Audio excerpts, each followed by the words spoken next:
Hello, I'm back again, and this is to show you what happened after you soak your peaches with the sugar for an hour or two. Actually, in here, because it's a lot, it's like a one pot, massive pot. We soak it for about 2 hours and a half with the sugar, the one that we made a video earlier. And now this is what happened. So all the juices from the peach already came out. So what will you do with this one is once it, the juices already came out like this, you can just simmer. This is not being on the heat at all. No, this is not. That's just cold. cold. Cold and just soaking for 2 hours. That's the bottom. That's Yeah. the bottom. That makes sense. Cold. Cold. Yeah. Okay. It's cold, yes. So we're going on this point. We're going to simmer it for about maybe an hour and a half until you see all the peaches has been dissolved or properly cooked or like turn into a paste. You know the consistency of a jam, same as that. And later on our next video, we'll be showing to you what is the consistency of the jam that we're looking for before you turn off the heat and put it in a jar. So this has been cooking for an hour and a half, and if you see the consistency On a medium heat. on a medium heat, yes, and if you see the consistency of the mixture, it's thick and it has a nice vibrant color like an orange red color in it. And to add on the mixture that I showed you earlier, you will need to put half of lemon, squeeze it, and put the lemon juice on the mixture. So because that will help to thicken or for the mixture to release some of the pectins on the fruit, so that will aid on a jellified consistency. For you to test if your jam is ready, you put, let's say, 2 drops on a cold plate, which I made earlier, and let it settle and cool down. And then when you tip it like that, it should run slowly. If you see it running like that. Can I taste it? So that means your mixture or your jam is ready for bottling. Because that is a good texture of the jam. It's not runny, it's not too thick, and if you see in here, there's a chunk of peaches, because I don't want my jam to be like totally liquid. I want Like the jar you buy in a supermarket. yeah, like the jam you bought in a supermarket. I want to see some chunks of real fruits in it. So that's what I the mixtures that I like. So now, since our jam is ready, I'm going to show you how to bottle them. So I got jars in here. I prepared earlier. Sterilized them. I sterilized them, and now it's cooled down. Once your jam mixture is ready, you have to put it in a jar while it's hot. So don't worry about the leak or whatever, because you can just rinse the bottle afterwards.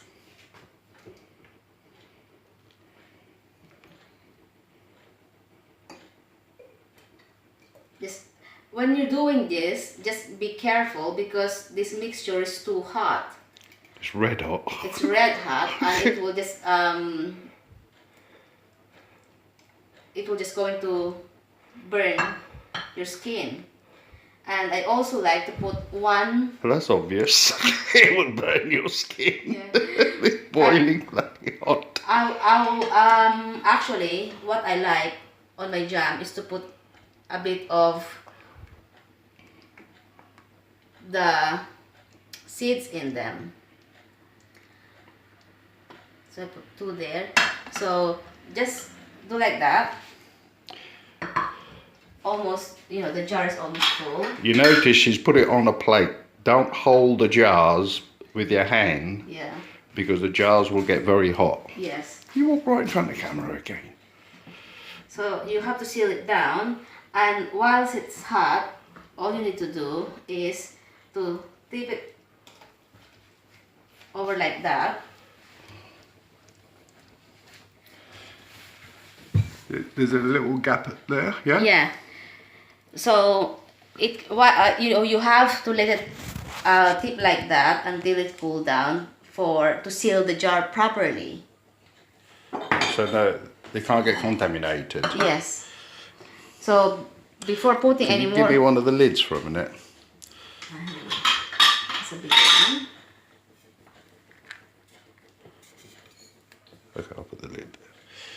Yeah. So before putting your mixture in a jar, keep stirring it, but be careful. Be really careful on this one because I burned I had a burn for making jams because when it bubbles up, It's spat on her. Yeah, it's just too hot. Or if let's say you got not a strainer, but how do you call this one? A funnel. A funnel, yeah.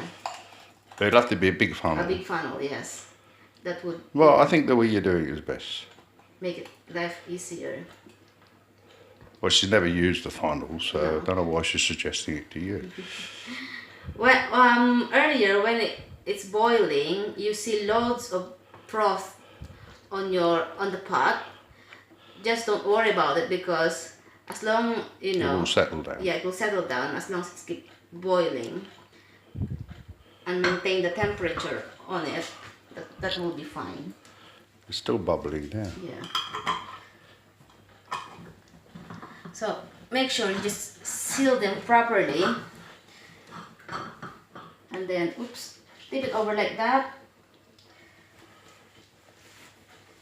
and when it's cooled down, tip it upside up. Upside up? Upside down. Upside up, down. Upside down. Upside down. Leave it upside down until it's cooled down. Yes, but do it up, put it upside up. What's upside up? I'm not sure. God.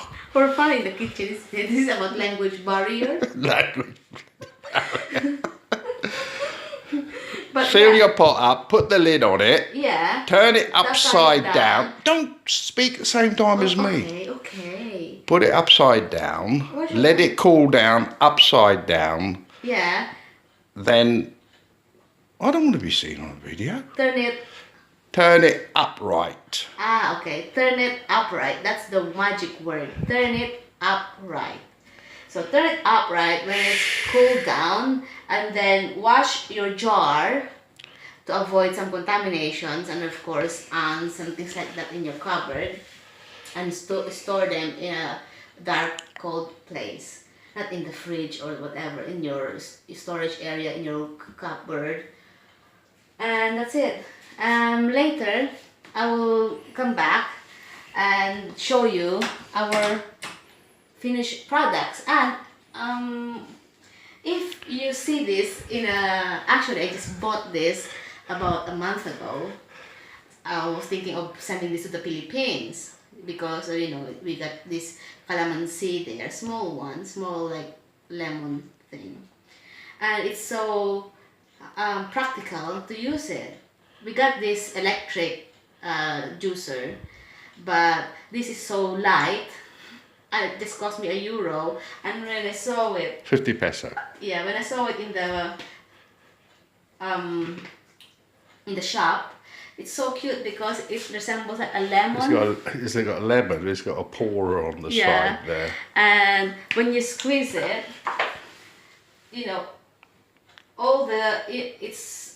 it's so easy because you just put your half lemon there, put the lid on, and keep doing that until the lid closes, and that's it.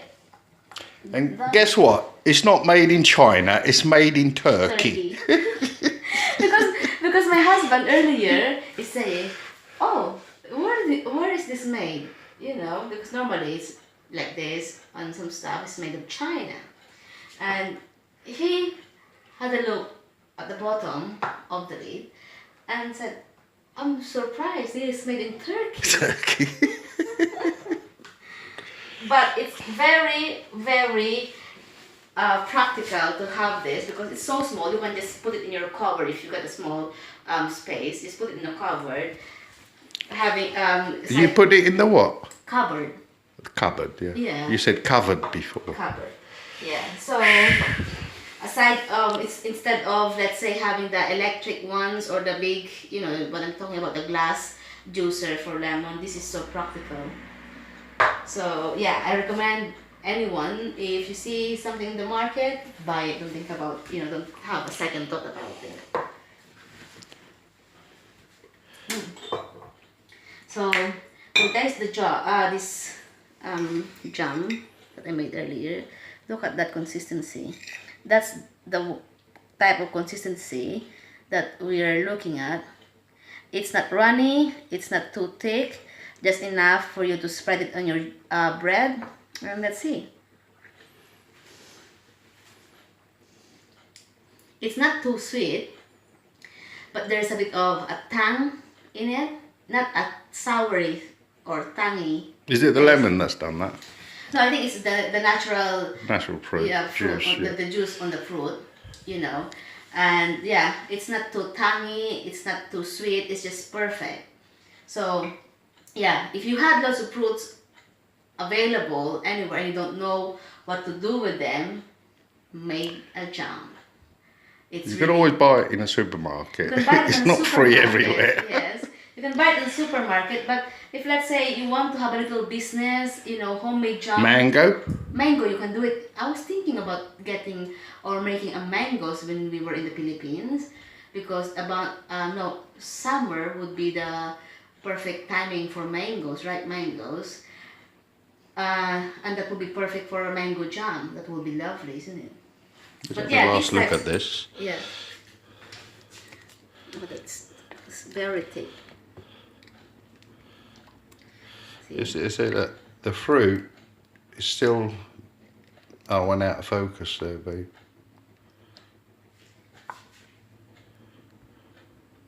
Yeah, the fruit's still all there. Okay.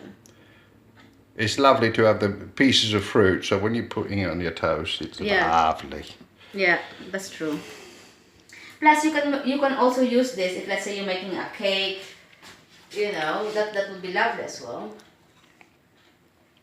So yeah, we will come back later to show you the finished product.